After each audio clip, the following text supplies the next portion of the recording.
બહુચરાજી બેચર ગામમાં રસ્તાના મુદ્દે ગંભીર વિવાદ ઊભો થયો હોવાનું સામે આવ્યું છે। ગામમાં અગાઉથી કાયદેસર રસ્તો હોવા છતાં તે રસ્તાની વચ્ચે મકાન બનાવી દેતા રસ્તો બંધ થવા પામ્યો હતો। આ બાબતે રસ્તાનો ઉપયોગ કરતા પ્રજાપતિવાસ અને ઠાકોરવાસના લોકોએ મામલતદાર કચેરીમાં લેખિત અરજી કરી હતી।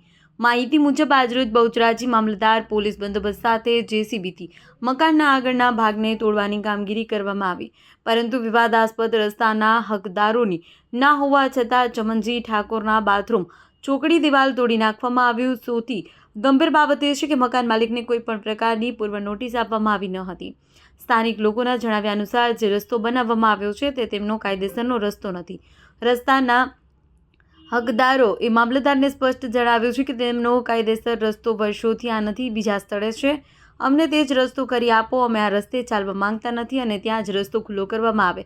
તેમ છતાં મામલતદાર દ્વારા કહેવામાં આવ્યું કે હું તમારા માટે નવરો નથી, રસ્તો કરી આપ્યો છે, તમારે ચાલવું હોય તો ચાલો, નહીં તો ના ચાલશો।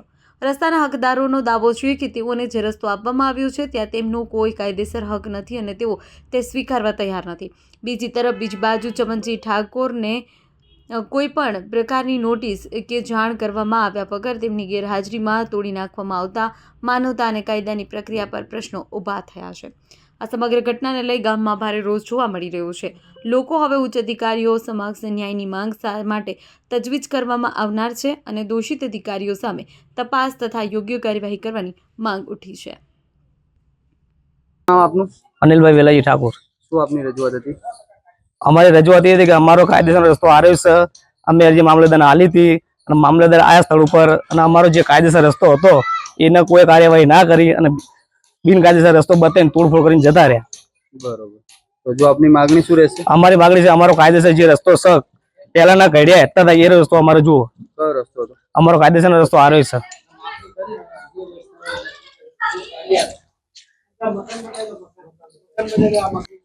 અને બ્લોક કરી દીધેલો છે। શું નામ આપનું? નામ ચમનજી વિહાજી ઠાકોર। શું તકલીફ હતી?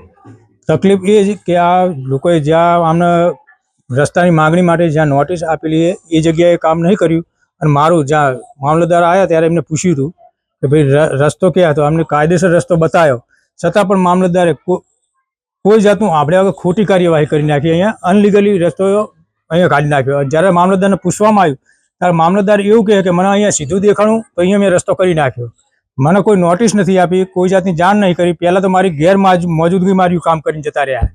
ક્યારે મામલતદારે તોડી? ગઈકાલે 24 તારીખ। શું માંગણી તમારી? મારી માંગણી એ જ અત્યારે પૂછવામાં આવ્યું ત્યારે એવું કહે કે હવે તમે ફરીથી આ ચણી લો તમારી રીતે, તો હું મારા ઘડી પડે તોડવાનું અને આ મારે ચણી લેવાનું। એટલે મારી માંગણી એ જ છે કે આ મારા બધું તોડિયાલું એનો ખર્ચો મામલતદાર આલે। શું નામ આપનું? ઠાકોર મનોજ। બરોબર, શું સમસ્યા હતી આપની? આપણે સમસ્યા એવી છે કે અહીંયા જે બિનકાયદેસર રસ્તો આપણે જોતો જ નથી। આ બધે લીગલમાં જે રસ્તો હોય ને અહીંયા બધા અમારા વડીલો ત્યાં હેડ્યા એ રસ્તો આપણે જોઈએ। બરોબર, શું નામ આપનું? પ્રજાપતિ દિનેશભાઈ પહેલાદભાઈ। શું રજૂઆત હતી આપની? અમારે જે રસ્તા બાબતની રજૂઆત હતી, અમારો જે કાયમી નીકળવાનો રસ્તો હતો કઢિયા વખતનો એ રસ્તો લોક કરેલો હતો, એટલે અમે મામલતદાર સાહેબને અરજી આપેલી હતી, પણ મામલતદાર સાહેબે અમારી અરજીને કોઈ કોઈ જાતનું રિસ્પોન્સ લીધા નહીં અને ડાયરેક્ટ જ જે રસ્તાની સમસ્યા હતી એ રસ્તાનું નિરાકરણ મેલ પડી અને વિરુદ્ધ દિશામાં કે જે જગ્યાએ અમે હાલ્યા નથી એવા એ જગ્યા પરનું એને તોડફોડ કરી અને કે આ તમારો રસ્તો છે, તમારે નીકળવું હોય તો આ રસ્તો ખુલ્લો કરી આલ્યો। અમારો રસ્તો એ જે છે એ રસ્તો મારો ખુલ્લો જોવે, જૂનો ખુલ્લો મારો જોવે, બીજા રસ્તે અમારે નહીં, બીજો રસ્તો નહીં અમારે જોતો। અમારે જે જૂનો રસ્તો હોય ને એ જ અમારો ખુલ્લો જોવે, અમારે બીજા રસ્તે હડવાનું નહીં।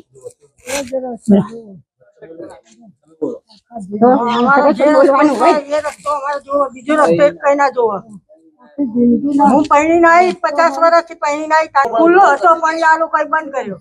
આ 10 વર્ષ જ છે, વધારે નહીં છે। મારો છોકરો પૈણાયો તારા ઘર નતું,